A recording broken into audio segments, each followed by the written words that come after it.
Ang bali-balita natin, masusundan pa ito pagka hindi nagtino yung mga nasa pwesto ngayon. Tayo, matipon dito kaninang umaga, meron pa po kaming nabasa at narinig, isang politiko nakalulungkot, bago pa sumikat, laos na.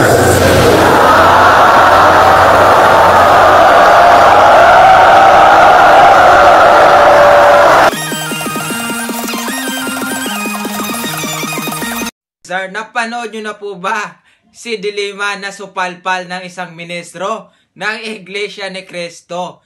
Paano ba naman kasi minamaliit sa dami-daming iglesia na sa dinaraming INC na pumunta sa rally, no?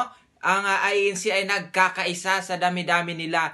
Tinawag ba naman, minamaliit pa naman ni De Lima? Okay, kaya supalpal ito sa isang ministro. Panoorin po natin ang full video ng pagsupalpal kay De Lima, no? Nakakahiya itong si De Lima, okay? Puro tahol ng tahol. Yes, puro tahol ng tahol, no? Kahit ito ay hindi naman pinapansin ng INC, no? Ang rally na, peace rally na yan ay hindi naman para sa kanya. Pero pilit niya isisiksik yung sarili niya para magpapansin sa INC. Ayan tuloy guys, supalpal sa isang ministro. Okay, panoorin po natin ang full video kung paano nga ba ito nasupalpal. No matter how massive or big in numbers that rally would turn out today, it's still reflective of the minority position for the rest of the Filipinos. So I don't think it would have much impact. Perhaps in terms of optics, perhaps in terms of initial political play or political impact, it would have a certain degree of influence, but not the whole thing. The reality is, as the surveys say, many or most Filipinos prefer impeachment. That is the majority position. That is the pulse of the nation. Bago tayo matipon dito kaninang umaga, meron pa po kaming nabasa at narinig, isang politiko nakalulungkot, bago pa sumikat, laos na.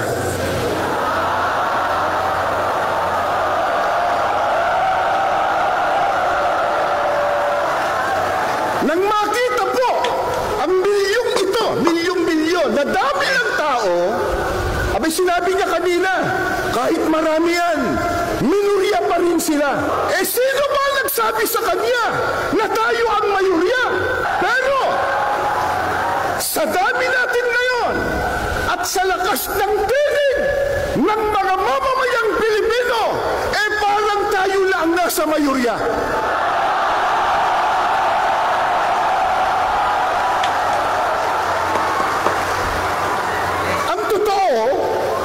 Na ito sana ay maunawaan at maintindihan ng marami, lalo na ng mga namumuno sa ating bansa, na itong ginagawa po natin, mga mahal naming kababayan, sa pangunguna ng Iglesia ni Cristo, ay pagtulong natin sa pamahalaan.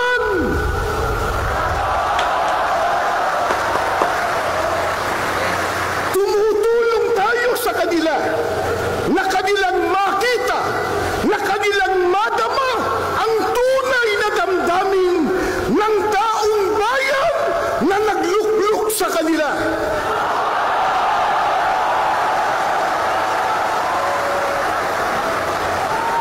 Mula pa kanina, sa mga naunang nagsalita at maging sa mga video presentation, ay ipinakita na po kung gaano katindi at karami ang problemang dinaranas ng ating bansang Pilipinas, na yan po ang dapat na unahin na asikasuhin at bigyan ng solusyon ng mga naluklok sa tungkulin o namumuno sa ating bansa. Nakalulungkot ang inuuna ng iba sa kanila, yung mga nagbubunga ng awayan, nagbubunga ng hidwaan, na kanila, pamumulitika lamang. Tulad ng isinusulong nila na impeachment ng pangalawang Pangulo. Sinabi na ng ating kagalang-galang na Pangulong Ferdinand Marcos Jr. at alam na po ng marami nating kababayang Pilipino ang totoo nating lahat. Kasi po, kahit mahihirap lang ang maraming Pilipino, marunong naman tayong umintindi. Hindi tayo mangmang. Isigaw nyo nga, hindi mangmang! Hindi mangmang! Hindi mangmang! At lalong hindi tayo bobo.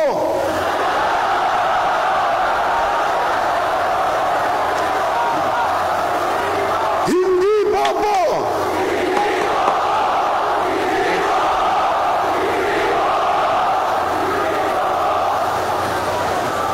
Sana marinig yan ng isang abogado. Naintindihan po natin, naunawaan po natin, na yung isinusulong nilang impeachment laban sa pangalawang Pangulo, hindi po makatutulong. Hindi po makapag-aanap ng kalagayan ng pamumuhay ng kahit isang Pilipino. Ang tanong, yan ba naintindihan ng mga mambabatas? Naintindihan? Oo, Kuya Bato, saglit lang. Bakit ka po andito, Kuya Bato? Interview lang po natin saglit ha, para mapanood ng ating mga supporters. Bakit po nandito ang ating magiting na isang senator? Kuya Bato, pa-interview saglit lang po ha. O, bakit ka po nandito? No, I am here not to be endorsed. I am here to join. Bilang isang Pilipino, nakikiisa ako sa purpose nitong rally na ito. Hindi pa ako pumunta dito para magpa-endorse or mamumulitika.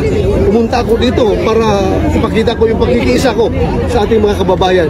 Ito hindi lang naman rally na inatinan ng mga membro ng Iglesia ni Cristo. Marami dito, may mga Muslim pa nga eh. May mga Katoliko. So, doesn't matter po kung anong denomination ka, anong sekta ka. Basta kung ikaw ay Pilipino at gusto mo makikiisa sa mga kababayan mo na gusto ng kapayapaan, sumama ka dito. Hindi man tayo pumunta dito para maghasik ng gulo. Di ba?